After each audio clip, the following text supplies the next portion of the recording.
Is there anything better than watching a fighter you really don't like losing? It is the best possible thing in MMA. Better than someone you like winning even a lot of times. And while usually fans are split on any given fighter, every once in a while, something happens where we just universally wanted to see someone get beat. These brief, magical moments where we were all united in our status as haters. It's so satisfying and exceptionally rare, but for the instances we're about to talk about. I'm Tommy from MMA On Point, and these are 10 MMA losses the community took pleasure in. Number 10, Teemu Connor Humble. Imitation might be the sincerest form of flattery, but that's for the person being imitated. For observers, it can be beyond eye-rolling, especially when it's a personality like Conor McGregor's. It was impossible to not see the influence that McGregor had on Bellator's James Gallagher. He reached the promotion in 2016, the height of Conor's powers, and given that he was from the same gym, it was like a bit too on the nose there, buddy. I'm sure there are plenty of Conor's teammates that don't act like a great value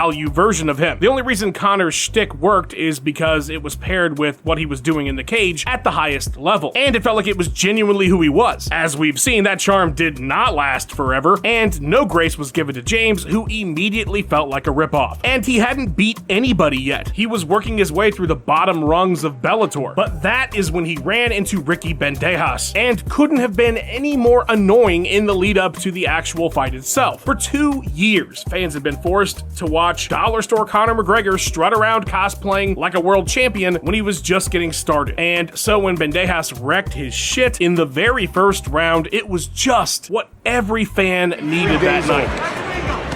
Oh, big shot! He's in trouble! Gallagher's runs rocked!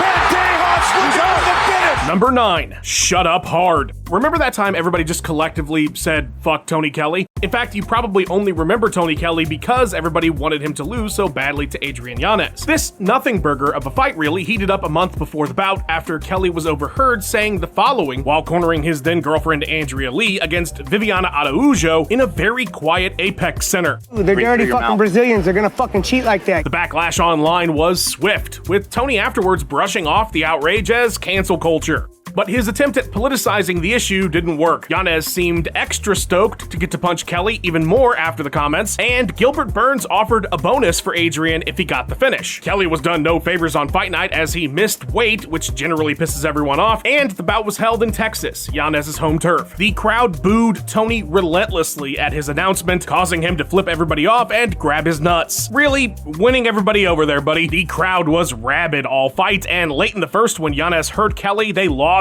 their minds. Adrian let Tony know what he thought of him immediately after the stoppage as well, and the entire MMA community collectively said, fuck yes. That Brazilian power that guy came behind me with that hands, bro. I'm telling you, I felt the Brazilian energy, man. Te amo mucho. As if the win wasn't satisfying enough on its own, despite being 2-2 in the UFC at the time, with 2 wins in a row prior to the Yanez loss, Kelley was released from the promotion and actually never fought again. Adrian literally ended this man's whole career. Number 8, knee slapper. The perfect storm of discontent towards Sean Sherk converged in a single moment at UFC 84 and made for one of the most satisfying finishes of all time. The year previous, Sherk had been stripped of the lightweight title after pissing hot in a win over Hermes Franca, who also pissed hot. Mind you, this was 2007, we're in the tough boom, new fans are outraged, and they fucking hate this dude. He was the poster child for cheating in mixed martial arts, so they had this big, disgraceful fallout from their title fight, and then here comes BJ Penn. You know, the coolest fucking dude ever. BJ returned to lightweight with a triumphant season of tough opposite Jens Pulver, and then would win vacant gold against Joe Stevenson in the absence of cheater Sherk. Fans wanted him to call out the former champ, and he did so in the coolest way possible. Sean Sherk, you're dead. The stage was set for a throwdown with everybody hoping that the prodigy would give Sherk what he had coming to him, and oh man, did he ever. A big ol' knee, and a follow-up that put such a satisfying end to Sean's involvement in the lightweight title picture. Number 7, snake stomping. Very few fighters have ever made themselves into more of a villain than TJ Dillashaw did fighting Henry Cejudo. Now, Tyler's reputation had already been greatly tarnished in years previous thanks to his nasty feud with his former teammates at Team Alpha Male, but in his foray into the flyweight division, Dillashaw fully leaned into the snake-in-the-grass persona that fans had expected. He wasn't moving down to flyweight to win another title, he was moving down to flyweight to kill the division. The UFC wants to get rid of the division in my eyes. They hired me to go down and close it and get another belt. That is so messed up. Like, why are you trying to take jobs away from people? Who does that? And then he wore that stupid coat while he was like wasting away from the weight cut. None of it felt like anything anybody wanted. And so when he got TKO'd in 32 seconds, questionable stoppage or not, we didn't care. Fans were so damn happy. Not only did you not kill the division, but your arrogant belief that you could easily move down to 125 and somehow make that weight and be competitive was proven wrong immediately. Afterwards, when he popped for EPO, fans felt even more justified in enjoying his downfall. Number 6, Goliath conquered. A few months back, I showed my nephew Minotauro Nogueira versus Bob Sapp with absolutely no context. He vaguely knew of Sapp, he's the guy from The Longest Yard, and knew nothing of Nogueira or Pride or what happened in this bout. And his reaction to the fight really shows how universal it was to cheer for Nogueira to somehow beat this absolute monster that was in the ring with him. By the time Antonio survived getting dumped on his head by Sapp, my nephew was locked in and cheering like the fight was live, and went absolutely nuts when Nogueira locked in that armbar in the second round. I could give you more context about Sapp's status in Japan at the time as an attraction and the perception of him as a real threat, or about Nogueira's run and status as Pride heavyweight champion, but honestly, my nephew showed that it doesn't matter. None of it. This was as old as David versus Goliath. That deep human instinct to cheer for the little guy, even when the little guy is the best heavyweight fighter on the planet at the time. Overcoming what felt like there would be no way to overcome initially makes Nog's victory one of the most universally satisfying in the history of the sport. Number 5, comeuppance. From the second Greg Hardy entered the UFC, he was very largely unwelcome by the MMA community. There was the DV situation he had in the NFL that got resolved when the victim didn't show up to court. There was the UFC's baffling choice to debut him on a card with a fighter who was recently attacked in a DV incident in Rachel Ostovich. But it wasn't just that. His whole attitude towards everything, and also, you can't give yourself your own nickname. And if you do, it can't be Prince of War. Not when you're 3 fights into your career. You are the Prince of nothing at that point. So given his general douchebaggery, fans could not wait for someone to put this dude's lights out. The problem was, it just wasn't happening. Given his newness to the sport, the UFC rightly started him with bouts he could be competitive in. But even when he worked his way up, the losses weren't good enough. Volkov took him to a decision, Tybura forced a TKO stoppage, but it was just more like Hardy kind of stopping fighting. But then a hero came along with the strength to carry on in Tai Tuivasa. Everybody loves that guy, shoeies and whatnot, so him KOing Hardy in about a minute felt good for that reason alone, but it was also just so very satisfying to see Greg take a second L in a row in more dramatic fashion. Sergey Spivak would put the icing on the cake next fight, and that was the end of Greg Hardy in mixed martial arts. Number 4, divisional savior. Is it fair that everybody hated Tim Sylvia? I think a lot of it is pretty mean-spirited, but it doesn't change the fact that it happened. He reigned over the weakest heavyweight division of all time. He was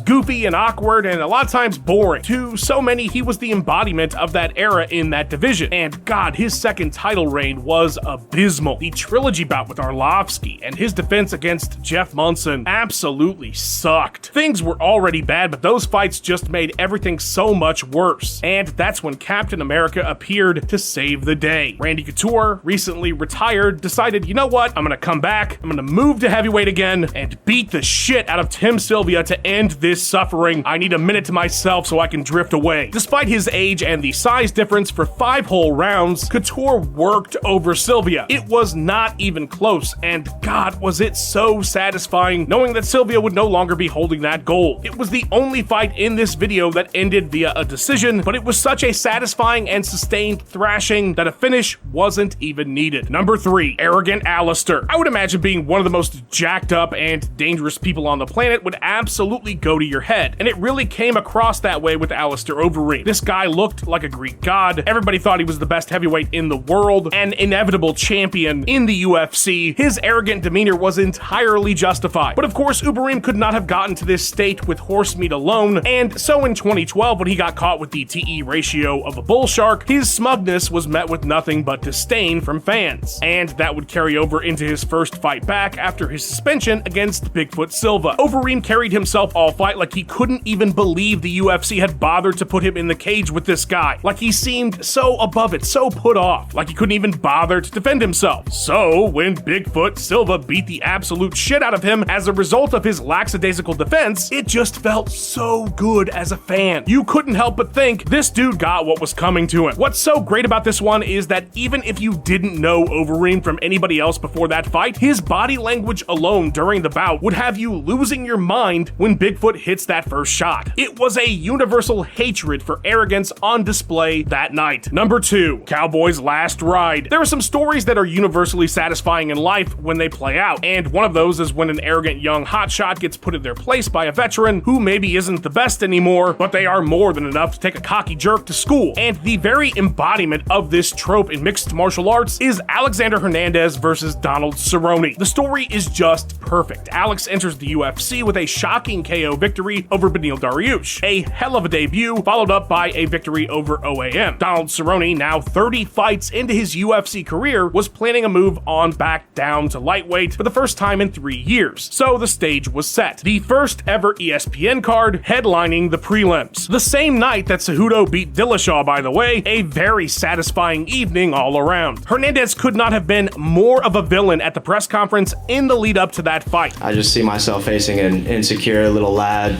swinging on a saddle with a pop gun and a feather in his hat. He was bullying Cerrone. Cowboy was the living embodiment of that Toby Keith song on that night. He's not as good as he once was, but he's as good once as he ever was, and my goodness, did he beat the absolute shit out of Alexander Hernandez over the course of those 2 rounds, laying it on thick towards the climax to finish off the young gun and show him that he still had quite a bit to learn. Number 1, Air Hendo. We hated Michael Bisping so much that the follow-up shot that he took from Dan Henderson was one of the most beloved moments of that era in the sport. It's kind of super fucked up thinking about it now, but man, at the time, everybody was just so happy. Mike Bisping may be beloved these days, but he was a prickly bastard back in the old days. A trait he got to show off in abundance, coaching tough opposite of Hendo. Now, Dan was absolutely adored at the time, so any opposition to him would have been disliked, but Bisping had a way about him that made everybody so badly want to see him not just lose, but lose terribly. And oh my god, did he ever. The KO itself was just pure unadulterated destruction, one of the all-time greats, but the flying, jumping follow-up shot was the cathartic icing on the cake every fan needed that night after months of chatting shit. Funny enough, time changes everything because many years later, the Count would get his own satisfying KO when he took the gold from the cocky surfer fashion model champion Luke Rockhold in a massive underdog win. Now that is a redemption arc, even though he was a total prick on that night too. You know, I guess he still is today, but he's our prick. I'll tell you who's not a jerk though, the editor of this video, Luke Taylor. Please follow him on his socials and go check out his awesome YouTube channel. A massive thanks to Ben C, channel member, who came up with this list idea. And another thanks to all of our other channel members. You guys are fantastic. Thank you so much. If you want to become a member, hit the join button, get exclusive content. You might suggest a video that we end up doing. Like and subscribe because I could do this all day, and I will, so keep coming around. Leave a comment letting me know which of these was the most satisfying loss to you, and thank you so much for watching. I'll see you guys later.